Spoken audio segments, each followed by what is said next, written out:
Hello, I'm Queen Natasha of the Indonesia channel in Jakarta, and this is your TIC News Break on the hour, every hour. Here's what's happening in Indonesia. The Jakarta-Bandung high-speed train project, which is currently put to a temporary halt after 2 casualties, will resume this week at the soonest. The incident occurred following technical issues when a work train went on a downslope. Luhut Panjaitan attributed the rail incident to the dysfunctional brake. Kereta Cepat Indonesia China, or KCIC, a joint venture made of Indonesian state-owned enterprise and a consortium of Chinese railroad companies, is running the Jakarta-Bandung high-speed train project. The train is expected to operate in mid-2023. State-owned airline Garuda Indonesia received state funding amounting to 7.5 trillion rupiah or $480 million on Tuesday to help the company accelerate its recovery program as the aviation industry begins to gain some ground. Garuda Chief Executive Officer Irwan Setiaputra said the fresh funding comes at a time when the national economic recovery, especially the tourism sector, is gaining momentum.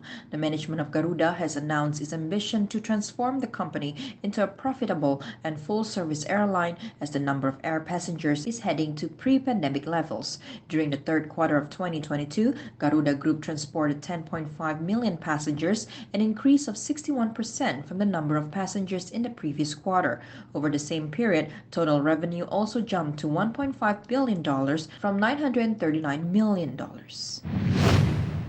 The road to the 2024 elections may become a boon for the hotel industry as political parties hold countless meetings to prepare for the presidential race. Historically, elections do not have that big of an impact on the property sector, but the 2024 elections will be different because the presidential and local polls take place in the same year. The presidential and legislative elections will take place on February 14, 2024.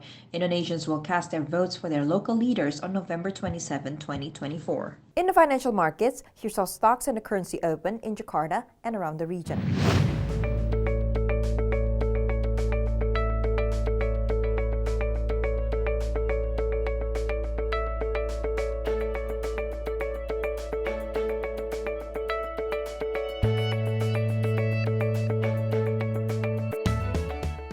If you're heading to Indonesia or traveling within the country, here's the weather forecast for major destinations.